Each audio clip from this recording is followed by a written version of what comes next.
Students, welcome back to my YouTube channel. आज मैं आप लोगों के लिए बीएससी सेकेंड ईयर बॉटनी का एक टॉपिक लेकर आई हूँ, कुकुरबिटेसी का पुष्प, फ्लावर ऑफ कुकुरबिटेसी। इस वीडियो में हम कुकुरबिटेसी के फूल को विस्तार पूर्वक समझेंगे। तो चलिए देखते हैं।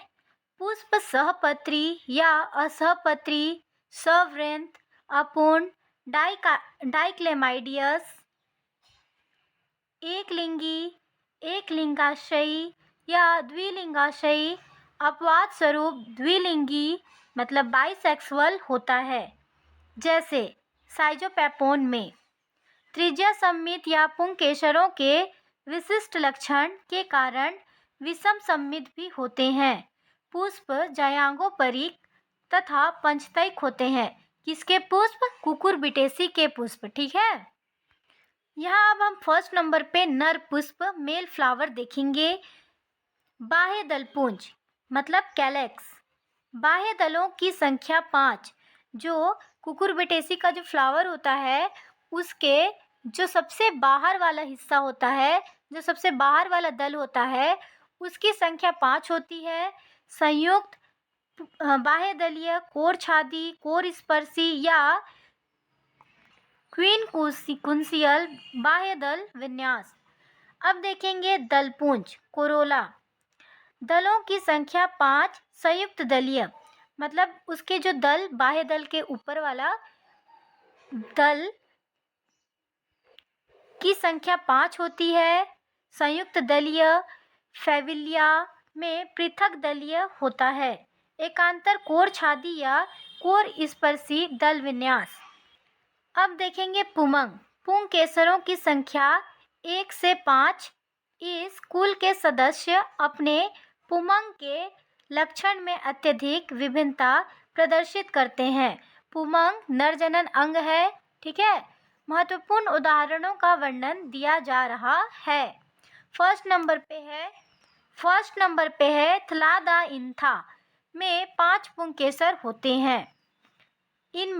जिनमें से एक स्वतंत्र होता है मतलब आज़ाद होता है, तथा बाकी के 4 2-2 के समूह में आधारित क्षेत्रों में जुड़े हुए होते हैं। अब देखेंगे सेकेंड नंबर पे साइसीडियम के लक्षण भी लगभग थलादाइंथा की तरह ही होता है। मतलब इनों का लक्षण दोनों सेम होता है, कैरेक्टर सेम होता है, लेकिन इनमें पुंकेसरों का आधारीय क्षेत्र संयुक्त होता है, मतलब एक दूसरे से जुड़ा हुआ होता है। थर्ड नंबर पे है फेविलिया में 5 पृथक पुंकेसर होते हैं। फेविलिया में 5 पृथक मतलब अलग पुंकेसर होते हैं। फोर्थ नंबर पे है सिटुलस में पुंकेसरों की संख्या तो 5 होती है, लेकिन संयुक्त होकर 3 पुंकेसर की तरह परिलक्षित होती है। 4 पुंकेसरों के संयुग्मन से बना 2 समूह में से प्रत्येक में 2 ही परागकोश अत्यधिक युग्मन के कारण दिखते हैं। तीसरे पृथक पुंकेसर में भी 2 परागकोश की रचना दृष्टिगोचर होती है। फिफ्थ नंबर अब देखेंगे लेजिनेरिया कुकुरबिटा में पुंकेसर आधार को छोड़कर सिनेंड्रस अवस्था में होते हैं। आधार को छोड़कर कहाँ होते हैं? सिनेंड्रस अवस्था में। लेकिन इनका परागकोश युग्मन तथा ऐंठन के कारण लहरदार दिखलाई पड़ते हैं। इनके जो परागकोश हैं उनमें युग्मन तथा ऐंठन होता है, जिसके कारण ये लहरदार दिखलाई पड़ते हैं। ऐसे परागकोश को कॉन्ड्यूपिलेट कहा जाता है। 6 नंबर पे है साइक्लैंथेरा में पुंकेसर के पुतंतु आपस में संयुक्त होकर मतलब जुड़कर अक्ष बनाते हैं, जिसके शीर्ष पर परागकोशों के संयुग्मन से बना उसका वलय या छल्ला उपस्थित होता है। 7 नंबर पे है कॉक्सिनिया में 5 पुंकेसरों 2-2-1 होते हैं।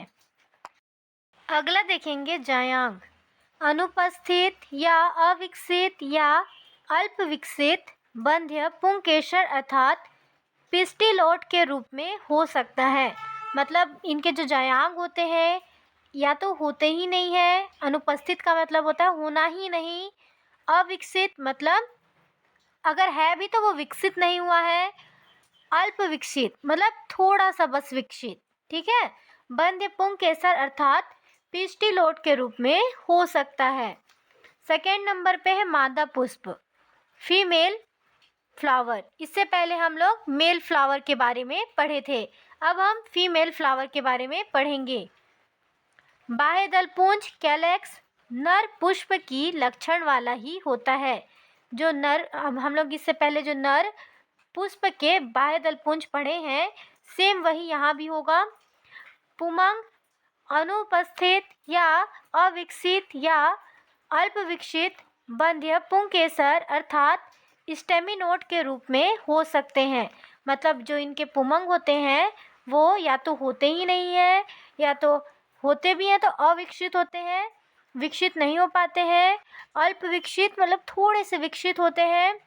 बंध्य पुंकेसर अर्थात स्टेमिनोड के रूप में हो सकते हैं।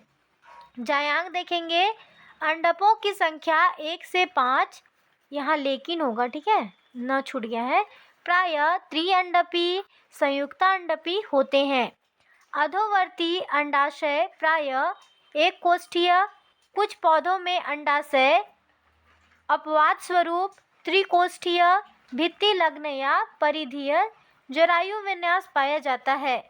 अपवाद स्वरूप कुछ पौधों में जरायु विन्यास अक्षीय प्रकार का भी प्रतीत होता है। प्रतीत होना मतलब दिखलाई देना।